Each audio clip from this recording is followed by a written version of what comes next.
Төрийн түвшээд улсын их хурлын гишүүд та бүхэндээ бас энэ орой минь төргийа.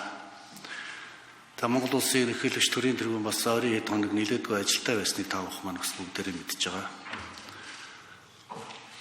Австрийн ерөнхийлөгч ирлээ. Араас нь залгаад бас одоо алдарт ээж нартай хүндэтгэл үзүүлэх гэдэг ажил явууллаа. Өнөөдөр бас өчигдөр бас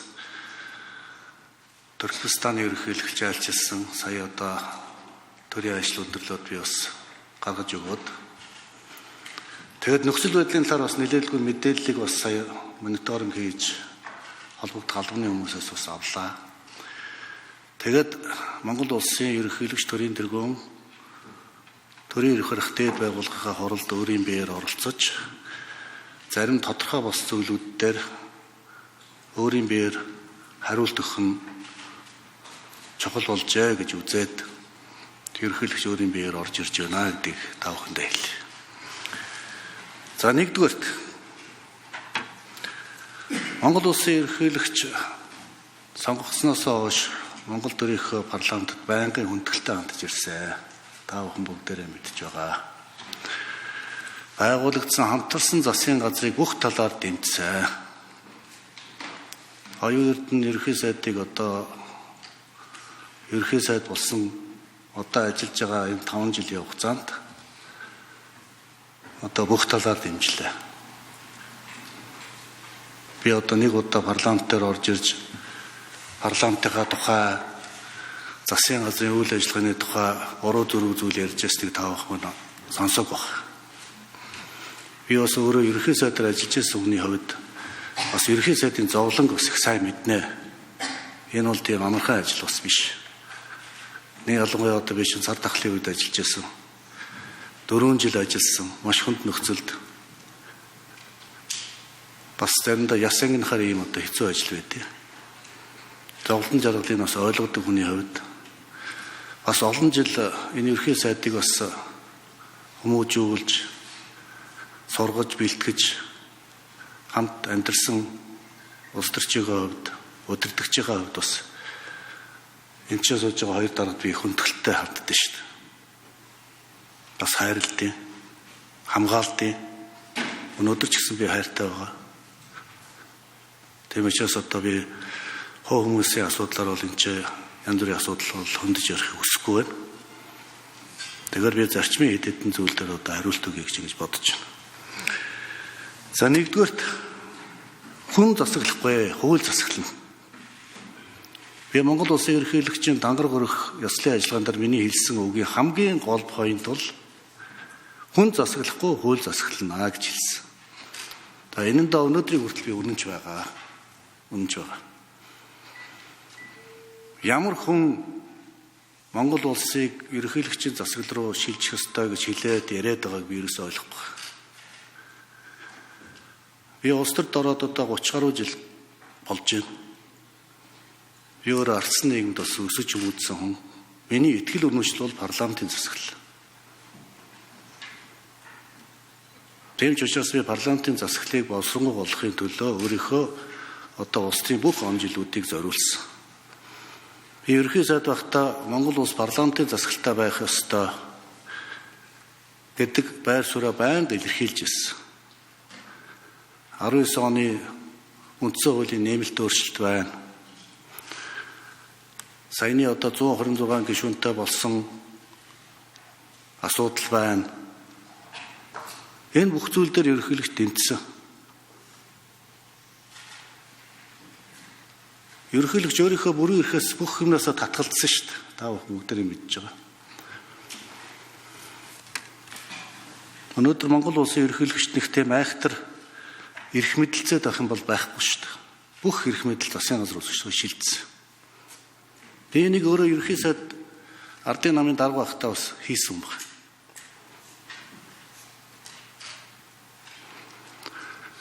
Ерөнхий сайд өөрийнхөө засгийн газрын кабинетийн бүх гишүүдийг хэн нэгэн хүнээс хамааралгүйгээр өөрөө томилж чаддаг болсон. Өөрөө чөлөөлж чаддаг болсон. Ерөнхийлөгч энд ямар ч оролцоо байхгүй болсон. Надад зүгээр л нэг мэдэгдэл би энийг тавих гэж байгаа гэж хэлээл болоо.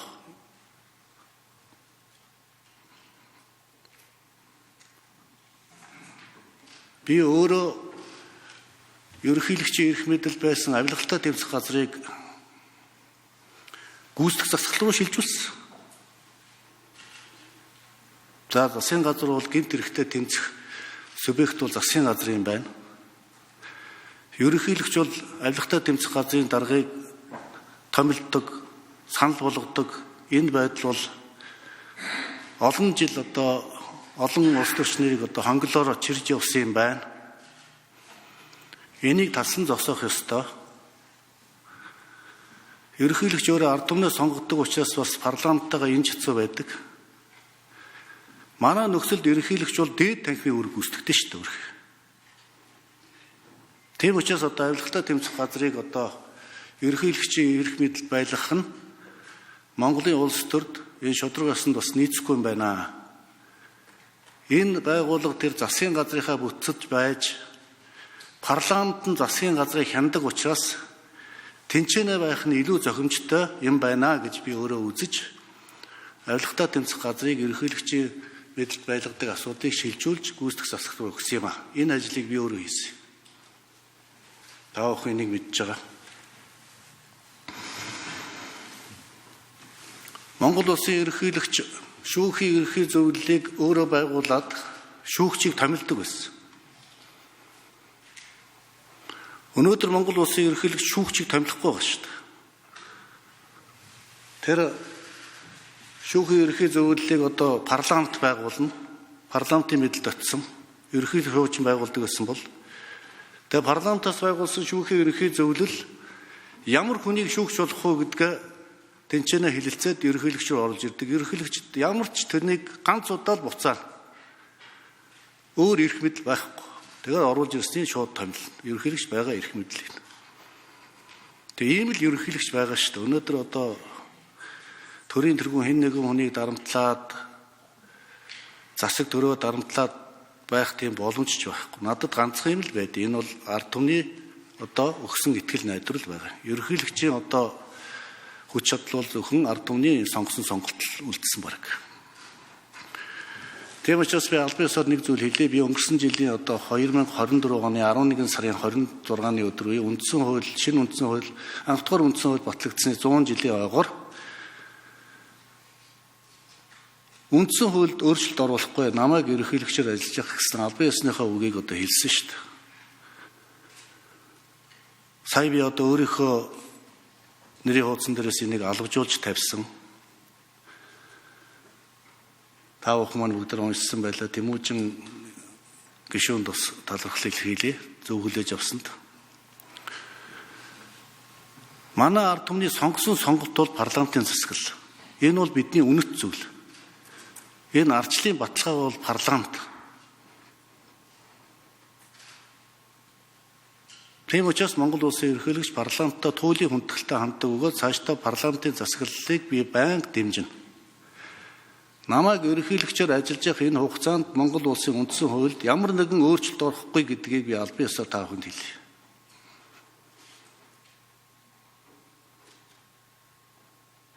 Би өөрийгөө дахиж 6 жилээр огт сонгохгүй. Тийм дабл стандарт байж болохгүй. Би энийг урд нь танд хэлжсэн шүү дээ. Засгийн газрын кабинетийн гишүүд ч гэсэн би хэлжсэн энэ одонтой сууж байна. Тийм ээ? Би дахиж сонгохдохгүй. Би олон гишүүдийн тухай асуудлаа ярьж байсан. Тэгээ намайг хэн дахин сонгоод байгаа юм бэ? Яагаад өнөөдөр энэ болж байгаа улс төрийн нөхцөл үйл байдал ерөнхийлөгчийн засаглал, парламентын засаглал гэж тэс ондоо юм яриад ард түмний толгой эргүүлээд төрийн эрх барих дээд байгууллагын гишүүдийн тарих толгойг эргүүлээд асуудлыг өөр тийш нь хандуулаад хариуцлагаас зүгтах гэдэг юм бэ. Би зарчим ярьж шүү. Би энэ хоёр дараыг хүүхэд байгаас нь авахуулаад зарчимтай байгаараа л гэж байнга захиж ирсэн. Хулгай дээрмээс хол байгаараа. Хулгай битгий хийгээрээ, худлаа битгий яриараа, хуурж битгий мэхлээрээ босдгийг гэж аминда ах хүний хувьд ч дарга удирдагчийн хувьд ч гэсэн энэ өнгөрсөн он жилүүдэд бүгдэнд нь захиж л ирсэн шүү дээ. Тэгээд захаас маань арай хөсөрдүүлэхгүй байх би одоо хүртэл найдаж байгаа. Тийм одоо хүн чанаргүй зан авир тийм эр хүний жудаггүй айш авир гарахгүй байх гэдэгт бол би итгэлтэй байна. Тийм учраас парламент ёсоо цааш нь улам бэхжүүлэхийн төлөө л бүгдээрээ ажиллана. Нэгдүгээр асуудал би маш тодорхой хэллээ шүү. Ард түмэндээ бас хэлж байна.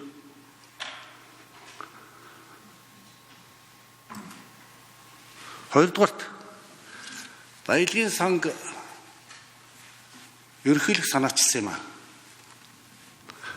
Энэ их өнөөдөр санаачлагдсан зүйл багт биш. Би ардын намын дарга өгөөд ерөнхий сайдаар ажиллаж байхдаа 2019 оны үндсэн хуулийн нэмэлт өөрчлөлтөөр үндсэн хуульд үндэсний баялагын сан байгуулна гэсэн заалтыг оруулсан юм. Нөхдөдтэйгээ хамт. Би энэ заалтан дээр үнэнч байгаа. Би одоо өөрөө ерөнхий сайдаар ажиллаж энэ улс орны нөхцөл байдал хүнд амьдрал хүнд байгаа учраас парламентаар орж ирээд нэг ил задгаа үг хэлдэггүй шүү дээ. Ихэвчлэн одоо үндэсний аюулгүй байдалтай холбоотой асуудал хаалттай хуралд амьдрал тааваханд хэлдэг. Би баялагын сангийн талаар энэ өнгөрсөн мэдээлэлээр маш тодорхой хэлсэн. Баялагын сангийнхаа хуулийг гаргачлаа одоо та нар зоригтой ажиллаж ажиллаа хийгээд наад баялагын сангийнхаа ажлыг шуурхаа явуулаа гэж би парламентд хандж үг хэлснийг та бүхэн маань бүгдээрээ сонсч ирсэн биз дээ энэ чинь. Тэгээ Монголын газрын баялаг бол ард түмний өмч байх ёстой. Энэ бол миний хүүхэд байхаасаа төлөвшөд тогтсон миний үндсэн философи. Энэ байгалийн баялагийг чинь хэн нэгэн компани бүтээж байгаагүй. Энэ чинь бурхны бүтээл. Тийм учраас Монголын ард түмэн байгалийн баялагаасаа ижил тэнцүү хүртэх ёстой. Монголын ард түмний өмч болсон байгалийн баялагийг хулгай хийж авсан этгээд бол энэ баялагийг буцааж өгөх ёстой. Ард түмэн баялагтай эзэн байх ёстой. Би одоо 2018 онд санаж байна. Миний одоо ерөнхий сайд байхад оюун эрдэнэ маань миний хэрэглэх газрын дараа ажиллаж байсан. Тийм ээ? Би оюун эрдэнэд одоо томилт бичигөө чи тэр Норвегт очиод тэр Норвегийн баялагын санг судлаад ир гэж явуулж ирсэн шүү дээ. Тэгээ оюун эрдэнэ судалж ирж ирсэн. Тэгээд баялагын сангд ч одоо ийм чухал зүйл байд юм байна ерөнхий сайдаа гэж надад танилцуул. Тэгээд за одоо эдий чинь одоо хийх ёстой. Үндсэн хуулийн нэмэлт өөрчлөлт оруулъя гэж ингэж баялагын сан бий болсон шүү. Тийм учраас ерөнхийлөгч бол одоо ард түмэндээ баялгаа авч өгөх баялагын тэгш хуваарлтыг хийхэд би цаашдаач хатуу байр суурьтай байна. Манай ард түмний баялагыг хууль бусаар хулгай яаж авсан хүмүүс баялгаа өгөх ёстой. Би энийг дахиад хэлж. Энэ миний философи. Тэр үндсэн хуулийн нэмэлт өөрчлөлтөд үндэсний баялагын сан байгуулах тухай асуудал бидний санаачлагаар орсон юм. Тэрнээс биш одоо нэг тийм соо шинээр бий болчихсон асуудал биш ээ гэдгийг одоо бас би нэг хэлье гэж ингэж бодсон юм аа. Тэгээ Монгол улсын ерөнхийлөгч бол одоо 3 зүйл дээр их санаа зовж явдаа. Би урд нь ч та бүхэндээ хэлжсэн. Энэ бол нэгдүгээрт Монгол улсын тусгай тогтнол. Хоёрдугаарт улсын аюулгүй байдал. Гуравдугаарт манай ард түмний эв нэгдлэгс. Энэ 3 зүйл бол одоо төрийн тэргүүний үйл ажиллагааны үндсэн 3 зарчим. Та бүхний маань ч гэсэн үйл ажиллагааны үндсэн 3 зарчим. Тэгээ сүүлийн 20 хоног харлаа. Энэ годом талбайд юу болж байгааг та бүхэн маань бүгдээрээ анзаарч байгаа. Би ерөнхий сайдад их хурлын даргад нэг зүйлийг хэлж байгаа. Та нар энэ ард түмнээ сонсооч ээ л гэж.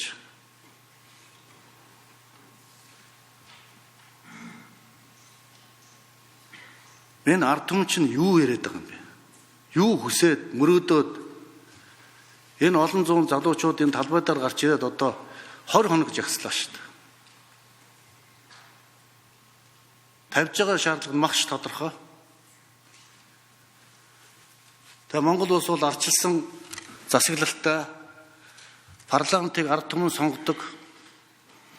Тийм учраас ард түмний чинь төлөөлөл болоод залуу үеийнхэн чинь гарч ирээд шударгаас тогтоох тухай